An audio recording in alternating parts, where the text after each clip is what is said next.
je ferai l'hypothèse que vous, à la fois en présentiel et à distance, vous avez des clés par rapport à ça. C'est-à-dire que,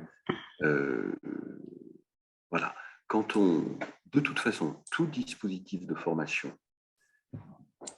ou d'intervention, que ce soit en sociologie clinique ou ailleurs, ça nous expose à cette difficulté-là. C'est-à-dire qu'on peut réveiller, parce que la personne se livre. Tous les formateurs d'adultes connaissent bien ça, et pas que les formateurs d'adultes d'ailleurs. Je pense que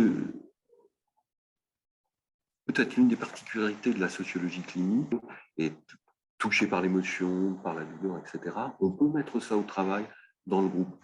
C'est, pour donner un exemple simple, je crois que c'est ce que Vincent dit. Il dit, on voit parfois des gens dans les groupes qui abordent au fil du récit quelque chose qui est difficile et l'émotion monte. Mais pour la personne, manifestement, c'est quelque chose qui fait nœud, Et Vincent dit, l'émotion, c'est l'horloge de la subjectivité. Et quand quelque chose comme ça apparaît dans un groupe, je crois qu'en sociologie clinique, on se sent suffisamment armé pour ça, on peut mettre ça au travail. Qu'est-ce qui se passe? On peut accueillir cette émotion, cette souffrance, la mettre au travail et essayer justement parce que c'est ça qui est génial en sociologie clinique, c'est cette possibilité d'articuler des dimensions subjectives et des dimensions objectives. C'est d'amener la personne et le groupe à essayer de regarder ça d'un petit peu de près. Qu'est-ce qui se joue là? On peut tout à coup découvrir des éléments qui n'avaient pas nécessairement été conscientisés par la personne et qui tout à coup font sens. Apportent quelque chose qu'ils ont trouvé très gênant et qui tout à coup leur paraît indicible. Alors qu'en fait, lorsqu'on regarde objectivement les choses,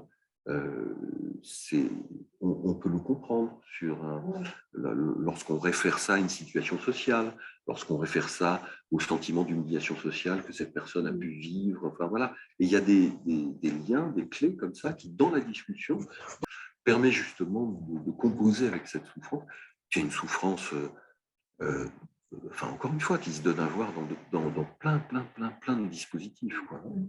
Sauf que dans la plupart des dispositifs, les gens n'en veulent rien savoir. C'est-à-dire, oh là là, oui, t'as l'air un peu touché, on va s'arrêter, et puis ça serait pas mal que tu ailles voir un psychologue. Mais du coup, le psychologue, il va peut-être psychologiser les choses, ou le médecin, il va médicaliser les choses, et c'est peut-être... Et nous, on propose, je crois, en sociologie clinique, des formes un peu alternatives qui permettent de mettre ça au travail. Pour moi, c'est l'un des grands apports de la sociologie clinique que de pouvoir se centrer là-dessus, quoi.